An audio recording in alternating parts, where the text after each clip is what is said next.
On WhatsApp and wondering if someone's already on another call? Here's how to spot it in seconds.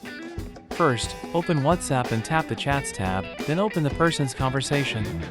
Now, tap the phone icon for voice, or the video icon for a video call at the top of the chat. If their line is free, you'll see the usual calling screen with their profile photo and ringing tone icons. But WhatsApp also shows special messages when the person you're calling is already busy on another call. Let's look at what each of those messages means so you can tell what's going on instantly. If you see on another call under their name, it means they're already in a WhatsApp call right now. Sometimes you'll see waiting for name to join. Your call is queued until they leave their current WhatsApp call.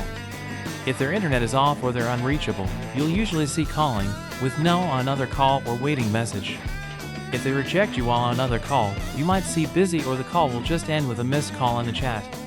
You can always confirm later by opening the chat and checking the call history line just above your messages.